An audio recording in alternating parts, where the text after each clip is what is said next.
What if Naruto joined Akatsuki Part 5 Chapter 5? Karasu stared at her opponents, quickly gauging their moves, strengths, weaknesses. She felt her fingers flexing in anticipation. This was serious. A single wrong move meant certain defeat, and defeat meant capture and torture or death. How exciting! Temari was a strategist. Her mind worked quickly and efficiently, scurrying over many possibilities. It meant she'd be able to navigate Karasu's weaknesses quite easily. She would have to be taken out first. Kankuro. Karasu found herself not even bothering with him. He was easy. Learning from Sasori, she had remembered his creations, knew where the traps sprung from and how a master puppet master could maneuver them. She only wondered whether she was facing the real one, or whether he had hidden himself in his puppets. If I get rid of those puppets, it'll take a few moments for him to collect himself. Then I have to get rid of the sister, and finish off the brother. It'll be as easy as taking sweets from a babe. Just have to wait for one of them to make the first move. All of that thinking took a second. Kankuro whipped out one of his puppets, clearly not taking any chances and bringing Salamander into play. At the exact same moment, Temari flew into the hair, hanging over Karasu's head for a few moments. The moment Kankuro let poison needles flying, Temari helped them along their way by flinging out her fan and summoning wind. Karasu smiled. She hadn't expected anything else. She let the needles run right through her. Kankuro and Temari were following it up, closing the distance. For a single moment they hesitated, seeing that the needles ran right through Karasu. She didn't move. She hadn't moved since she'd come here to face them. The little smirk played on her face like an illusion. They thought she was a badly concealed illusion. In fear and panic they whipped around to the trees and the barren rocks, expecting an attack from behind. The dark smirk widened as Karasu launched herself at them, at Kankuro, at the salamander and the crow. Kankuro. Temari screeched, having turned a millisecond after Kankuro. He turned around, eyes wide and mouth agape, facing a girl with wild hair as black as a raven's wing. Her hand darted out, faster than lightning, and smashed Salamander. In fear, Kankuro jerked backwards, and Karasu whirled around to face Temari, who had unleashed her wind on her again. This time it was the sort able to cut forests down to firewood. Karasu let it pass through her again, and felt the needles and shuriken from Kankuro pass through her. He was well out of the way of the wind. Once again everything passed through Karasu's body without harming her. She felt their confusion mounting.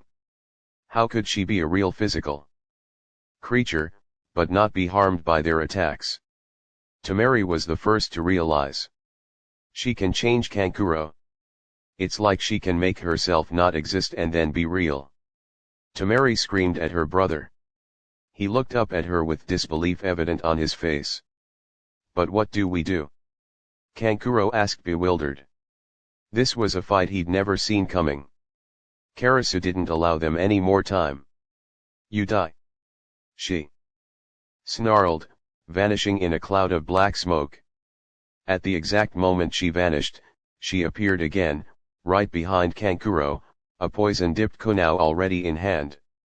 She thrust it with all the strength from her legs, arms and back muscles right into Kankuro's side, the one that didn't hold the heart. Temari's scream was ragged and drawn out. She flung herself down towards her brother, intending to do away with the ninja who had brought him down. Suddenly the ninja appeared beside Temari, black hair streaming out behind her like a dark cloak. Her eyes held a malicious joy in them, and in her hand was a dagger. Temari flung herself from the ninja, but not in time to save her fan being sliced in half. The two females landed a safe distance away from each, and quickly stood to face the other. Karasu stood up languidly, stretching her muscles and yawning mockingly. Temari stood with every muscle taut, expecting an attack at any second. Her eyes never left the Akatsuki member, attempting to gauge every move. So looks like your brother's out for the count at. Karasu called over to Temari, walking closer to the fallen ninja. He was screaming and moaning in pain, the kunai still stuck in his side. The blood wasn't running yet, the weapon blocked the flow. However, the poison had entered his system, and it was what was causing him the immense pain evident on his face. Stay away from him, Temari demanded, seeing the enemy come into striking distance of her brother. Or what? You'll cut me down. Karasu teased cruelly, a grin spreading across her face like wildfire. I had been expecting more of a fight. Shame really. She pouted, leaning down to peer closely at Kankuro. He, seeing the akatsuki above him, spat the blood that had pooled in his mouth at her. She dodged it without trying. Quick as a flash, her leg struck Kankuro's injured side, just below his injury. His screams were torn from his throat in a wild howl. Karasu laughed mockingly. Don't touch him, Temari screamed, running at the opponent. Instead of running from where she'd been standing, the clone vanished in white smoke and she ran from the small hiding area below the rocks that she'd found while in the air. For once a look of surprise spread over Karasu's face as she saw the incoming ninja, anger and hatred clearly written like a book in her eyes. The hand went back and struck forwards, like a striking snake, and buried itself neatly in Karasu's chest. Deathly silence filled the air as Karasu glanced down at the protruding kunai, and spurted blood from her mouth. Temari grinned, panting with exertion and anger, but most of all victory. This hadn't been as hard as she had anticipated. Akatsuki were meant to be these big, bad ninjas that no one could defeat, and yet here in front of Temari, with a kunai in her chest, stood one of them. One of those who was most probably associated with taking Naruto, changing him, contorting him. Most importantly, she was the akatsuki who had struck down her brother as if he were nothing but a pestering fly. She was here, dying in Temari's hands, and it sent a thrill through her spine. You know, you and we aren't so different. The akatsuki woman spoke, her voice soft, menacing, and uncommonly humorous. We're nothing alike. Temari spat, harshly burying the kunai further in the chest. The pain that the woman must have felt didn't even register in those cold, cold eyes. Killing me, you enjoy it? I can see it, it's a thrill. You want this to last. You want to relieve this death again and again and again. Just like I want to relieve killing your pathetic brother. As she said the last words, the ninja spat blood on Temari's face and grinned, her shining white teeth dully reflecting the sun. Temari screamed in anger and thrust the kunai out of the ninja's body, letting her fall heavily to the ground. She stared down at the unmoving body, wrapped in the cloak. I thought akatsuki were meant to be difficult to kill. Looks like I was wrong. She spat, wiping her face and spitting on the body. With that, she ran to her brother, turning him over and staring at him. He was badly injured, the poison was seeping further into his system, the lightning blue trail snaking its way up the shoulder, to the bone. Soon it would find what it was looking for, the heart. Then everything would be over. She had to get him back to the Leaf Village, and fast. But what about Gaara, and Naruto? What was happening there? It's alright, Kankuro. I'll get you back, just hold on. Temari begged, lifting up his uninjured arm and putting it around her shoulder. Will you now? The whisper was so close to Temari's ear that she could feel the hot breath of the speaker tickling the hairs there. She whirled around, knowing full well that her fan was out of reach. She grabbed for the kunai and shuriken, but they weren't there. She was defenseless. In an instant she felt a hot, spurting moisture drench her clothes. Looking down, she noticed a trail of red blood, growing larger and larger with every second. Not just one, but many, perhaps hundreds. So many that the pain was dulled out by all the warnings it was getting. Her hands were useless, her legs wouldn't carry her, and her heart was beating faster and faster. Sweet dreams. The voice whispered again, the speaker once more behind her. Tamari wanted to shudder, the love of killing was so clear in that voice it was almost poetic. Unfortunately she had lost the energy to do even that, and instead fell to the floor, backwards, onto her brother's arm. How poetic. Karasu whispered, staring at the two, before smiling wickedly and sauntering off, without a care in the world. Naruto, you are with the akatsuki? Gaara asked, shocked, horrified even. Am I? I hadn't noticed. Naruto mocked, turning around and peering at his garb with open, innocent eyes.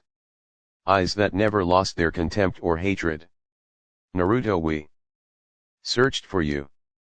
You do know that, don't you? Gaara asked, stepping forwards. He was naive. Instead of seeing an akatsuki member worthy of fear, he saw an old friend he had been missing, believing to be dead. A friend he had only mourned a few days ago. Searched? No. That I don't believe. Celebrated? Yes. Naruto spoke easily, lazily. This was a ninja he didn't fear, a ninja he had wanted to defeat and bring to the others for such a long time. This was his time, his moment, and nothing Gaara said nor did would stop this from happening. No, we didn't celebrate. We mourned. There was a tribute to you, there has been for the last 3 years. Even was there, Sasuke, Kakashi, Sakura, Hinata, Neji, the whole village. People that you helped, that you changed because of who you were. Who you are. Naruto, come back. They'll welcome you with open arms. Gaara was saying so much more than he ever remembered doing. This was so much different than any situation he had ever been in. He felt the words pouring out of his mouth, he unable to stop them. They came, and they were brimming with hopeful honesty, honest hopefulness. Naruto wasn't listening. He was imaging that night, seeing Kakashi walk away, not even look back at him. He was imagining Kakashi leaving him for dead, he remembered. No one came to him, but out of the night had come to Deidara and Sasori. Mourned. Naruto's voice had changed, so drastically Gaara reeled back as if he had been slapped. You'd never mourn me. The demon child, the one with the fox inside of him. You all would have been overjoyed at my death. Kakashi left me, Sasuke betrayed me, and Sakura only ever saw me as a stupid knucklehead. There was never love, never a team. He spat the last word as if it were poison on his tongue. Naruto, please. You and I are in the same boat, but I'm Hokage of the sand now. I am proof, you can do what you set out to do. Come back, please. The last word was whispered, filled with a desperate plea to an old friend. No, Gaara. You're going to come with me, or you're going to fight me. What will it be?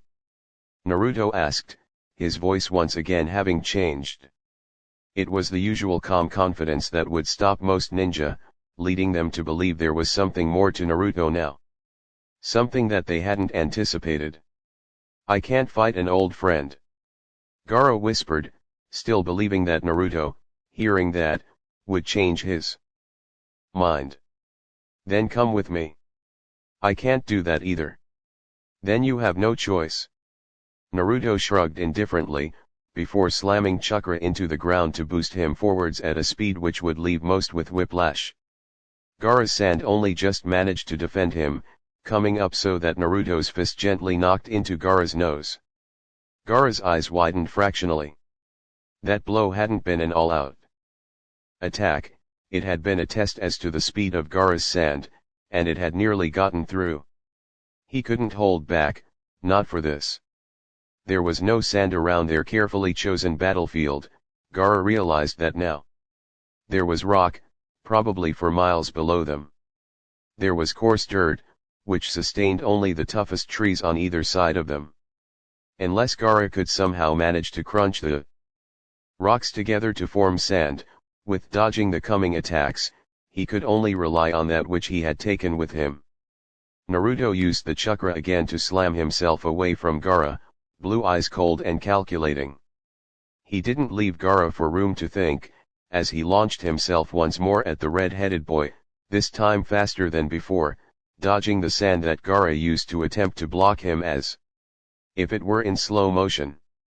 He flung his fist at Gaara with all his body weight and the extra momentum he had. He still held back. His hand knocked Gaara's head, rocking it forwards. Naruto hurried away again, dodging the sand. It was quick, and if he didn't use the chakra on his feet it would certainly get him. I can't keep attacking him like that, Naruto thought, but then again he had never expected to defeat Gaara like that. Gaara spread his hands. All the sand behind him turned swiftly around him, creating a half-shield. It would take a lot to get through that. It was intuition honed by hours, days, years of rigorous training that allowed Naruto to sense a change in the ground below him. He grimaced. He had given Gaara too much time to grind together sand. From now on, he had to be on the offensive and defensive, to make sure he couldn't make too much. He swung himself away from the ground on which he stood, preferring not to fly into the air without having a good reason. In the air it was harder to avoid things, than when he was on the ground. Karasu would argue against that, then again she argued against most things that Naruto said. Where Naruto had previously stood, a giant torrent of sand slammed up from the ground, flying over his head as he backflipped over and over, finally hitting the ground at an angle so he propelled himself towards Gaara. He was defended, the sand swirled around his ankles and took hold. A quick, violent burst of chakra from that area and the sand was useless, dead, at his feet. Naruto spun into the air, anticipating that the sand would charge after him, and discharged Konao with numerous explosions on them. When the sand came for him seconds later, he applied chakra onto his feet again and used that to run on the sand, flying down to the ground below. The sand piled around Gaara, like some writhing beast. "You've improved," Gaara commented, neither hateful nor impressed. He was empty. It gave Naruto an immense satisfaction. You see now that the leaf dash Naruto never finished. He applied the chakra to his feet again, and at the same time created one of his Razengans, without the need of a clone or two hands to control it, and smashed it through the outer layer of sand. His other hand held a Rasengan as well, and now he discharged it. Deidara, master of bombs, had been fascinated with Naruto's Rasengan. He had suggested training to make one into a bomb, and with many mouths of practice Naruto had finally made one. Deidara had watched every step of the way, and when he had been away, he'd always ask Naruto when he returned how it was going. It had made Naruto feel so important. Like he was a true member of this team. He couldn't remember feeling that way with the leaf. The bomb went off, destroying the sand down to a molecular level. The power of it blasted Gaara away, further away than his sand could reach. It had to regenerate first, become sand once more. Naruto was shielded from the blast by using a cancelling jutsu, one that deflected the type of chakra that had just been discharged. This had been Hiden's idea, after the numerous occasions where Naruto had been blown in the opposite direction of his opponents. He launched himself at Gaara, who had knocked his head on a stone and fumbling to his feet, one hand held back behind the rest of his body. Once more he used everything he had, this time not holding back. Gaara's eyes widened as he saw the oncoming attack, and ducked just in time. It didn't slam into his face. It grazed off the cheek, shattering the bone underneath and the rock on which Gaara had been thrown onto. He grunted extremely loudly in pain, knowing that a wide-mouthed scream would only make matters worse.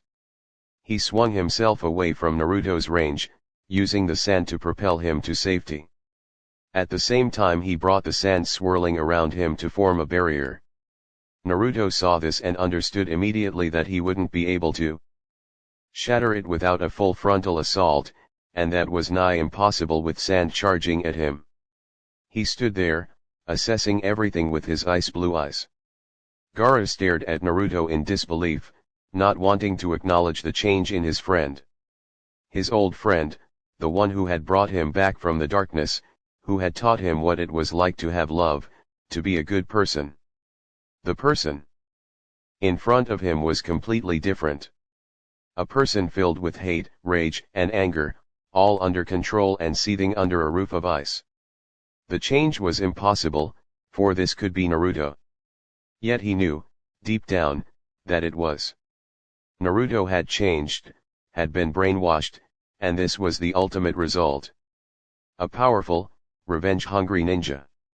This revelation brought a tidal wave of fury forwards, not at Naruto but at the people who had done this to him. The fury shook the stones, crushing them together to fine dust. Naruto felt the ground underneath him shake, tremble as if in fear. He cursed silently. He shouldn't have let this go on for so long. He had been hoping that he'd be able to enjoy this, but finish him without ever really having to let go. Nothing to it then. He muttered, putting his hands to his side and beginning to form a Rasen shuriken. This one was different, it was filled with his type of chakra, the air. He wasn't going to yet resort to his summoning animal, not yet. It wasn't time. The sand suddenly burst forth from the ground, like an angry tsunami. Gaara was screaming in his cocoon of sand, fists clenched together and half raised to the sky in anger. Naruto cursed the boy quietly, and screamed Rasen shuriken, launching it with his own fury at the sand. Sand launched towards it, trying to cut it down. It sliced through it all, bringing it down to its molecular structures, disintegrating everything in its path. The more sand Gaara threw at it, the more he lost. In a last-ditch attempt to stop the glowing ball of rotating blue flame, Gaara threw up his ultimate defense. His mother's form, larger than a house, wrapped her arms around her son, burying her head to brace for impact. Impact it did. It was ear-shattering, a blast of white light, a fraction of a second of it, enough to warn the leaf that something amiss was happening. There was a crack, as loud as a thunderclap, and then nothing. All was deathly silent, no birds twittered, the rocks didn't shake, the sand didn't move, and the weapon was gone. Naruto stood, barely breathing heavily in his end, one hand held in front of him in case Gaara tried to attack in the gathering dust. Seconds ticked by where nothing happened, and Naruto began to wonder if he'd killed the freak with no eyebrows. The dust finally settled after half a minute, and Naruto saw the sand form of Gaara's mother. He cursed at it, wondering why his attack hadn't been able to penetrate. He was still thinking this when the sand began to crumble. It was slowly at first, a few grains trickling down lifelessly. Then, 2 more trickled and broke away 10 more grains, and from that it all began to collapse in on itself. Everything at once. Naruto breathed easier as he walked cautiously to where the fallen leader was, lying face down, back turned to Naruto. He was still breathing, which was a relief. Ungraciously Naruto turned the boy around, and stared at his face. The turquoise eyes were still open, still seeing.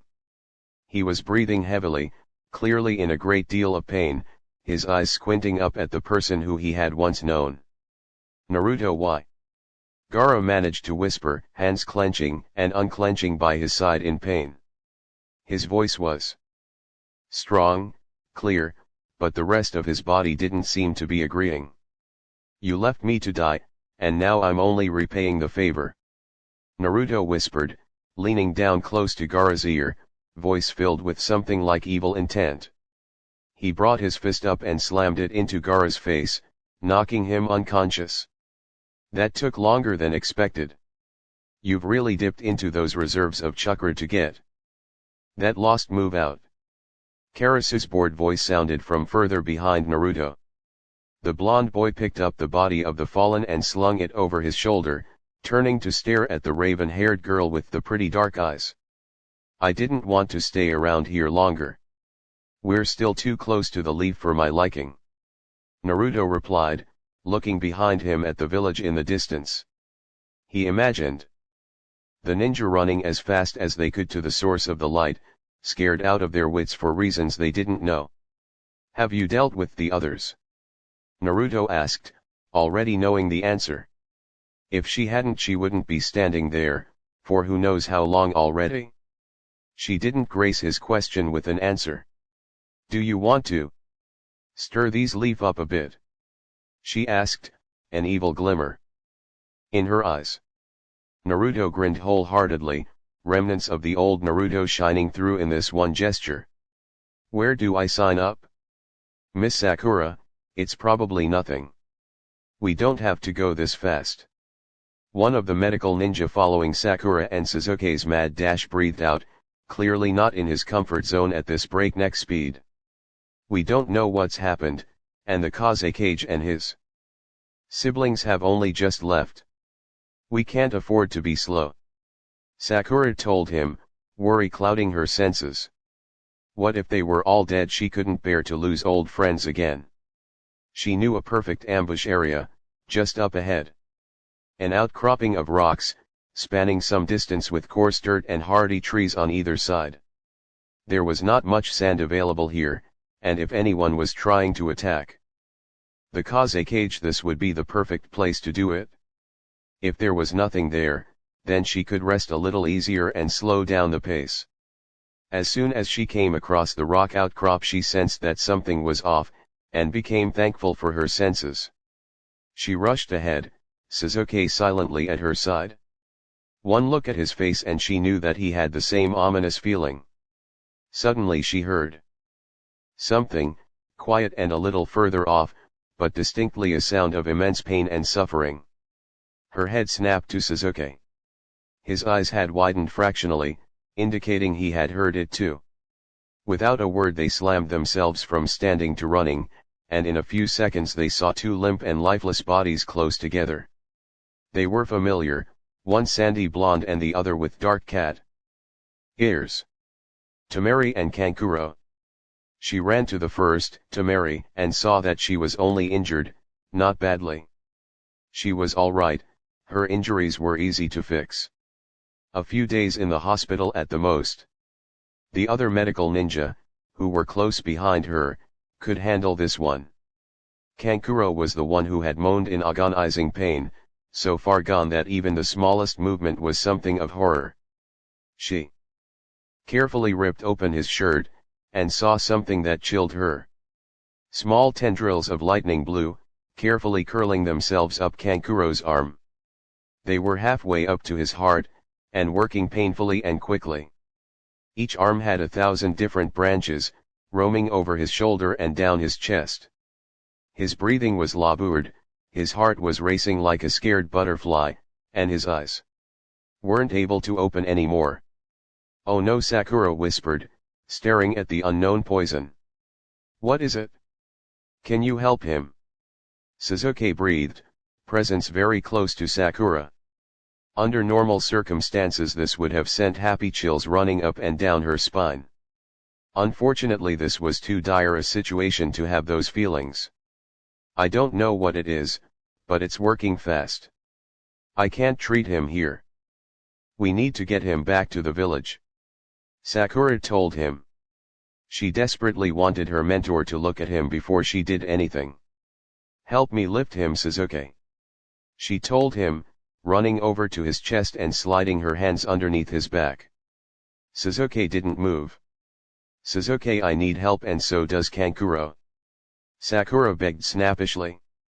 She was beginning to panic, to resort to frenzy. When Sasuke spoke, his voice sent chills down her spine. It was so quiet, so unbelieving it was raw. Sakura. Look. He whispered. In normal circumstances she would have snapped at him that this wasn't the time for sightseeing, but something in his voice made her stop and pause. She looked up, saw that he was staring into the forest with eyes wider than she'd ever seen them, and looked herself. What she saw made her breath and her heart stop. In the shadows was a person, standing there and watching them. He was wrapped in a black cloak with red clouds, an akatsuki member. Over his shoulder was Gaara, red hair slick with blood. It was neither of these things that caused the reaction, but the person who was staring at them, ice blue eyes filled with scorn and undeniable hatred. His whiskers were nearly invisible, and he had matured. He was handsome, and his blonde hair wasn't as unruly as it had always been. Naruto. Naruto. Sakura whispered, rising so slowly from her crouching position. She took one step forward, then another. Sasuke was at her side, staring at the boy. He didn't seem to be in company of anyone else. Was it he who had single-handedly defeated Gaara, Temari and Kankuro? Was he even capable of causing this much pain to an old friend?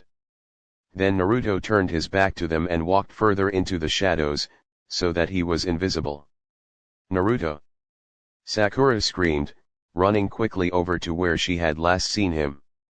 Sasuke was ahead of her, and they rushed into the forest, the branches and leaves and everything else slapping in their faces.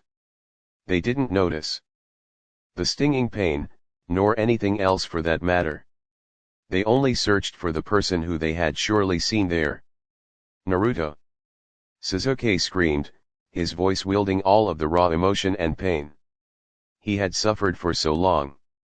He had thought Naruto dead, because of his selfish actions and this stupid idea of revenge. Now it seemed as if he were alive, with the akatsuki, but alive. But the goofy ninja was gone. They were chasing a mirage, the memory of a boy laughing and scratching the back of his head, the image of a boy who would never take no for an answer, the image of a boy they had grown to love unconditionally. After minutes of running after something that wasn't there, they stopped in the darkness, panting for breath and feeling with every fiber of their being that they hadn't been running after a shadow. They'd been running after something, but somehow it had escaped. Naruto! Sakura choked back on her sob. She was hunched over, just as Sasuke was, and her eyes were squeezed tightly shut. She was gritting her teeth, hoping the jolting effect and pain would diminish the tears. Perhaps it wasn't him. Sasuke gasped hopefully, eyes wide with disbelief. As her stared at the forest. Was the forest darker than before? The shadows seemed longer, darker and thicker, like it was an actual, living being. It unnerved Sakura immensely, and she suddenly felt the indescribable need to leave the forest. Were those dark eyes there, by that tree? Or was it just the leaves? Of course it was him. How could it be anyone else? Sakura snapped without thinking, eyes raking the trees around her. The shadows were moving, she was sure of it. Stretching slowly, so slowly, towards her. Hands reaching out trying to grip the two ninja. I'm sorry.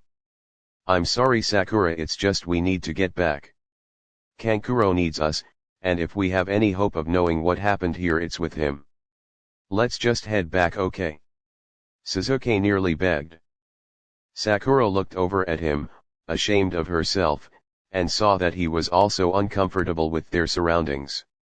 Straightening, she stretched her arms, looking at the last place she was certain she'd seen a wisp of blonde. All right, she whispered. Together they walked away, and the shadows stopped moving. Naruto watched them leave, saw their intuition grow as they realized something about this forest was off.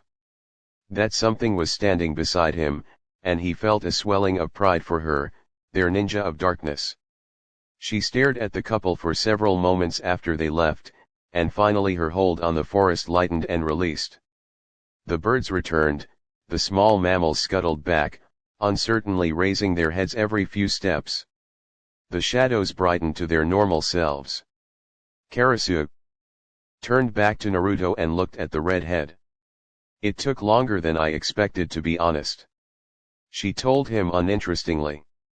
Naruto had learned that she'd been watching the entire time, watching and waiting for him to make his ultimate, killer move.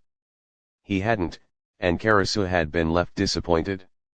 She hadn't seen it in a battle yet, and she desperately wanted to. Unfortunately, today hadn't been the day. What a shame.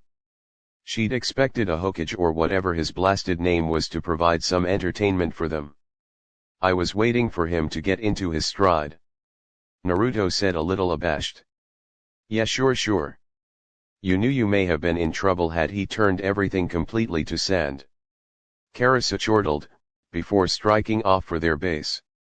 Come on, idiot. The others are waiting for the ritual to begin. Naruto grinned evilly, his blue eyes as bright as an inner flame. They sparkled and crackled. Let's not disappoint, and afterwards I'm going to have some fun. He grinned, turning around for one last look at the retreating forms.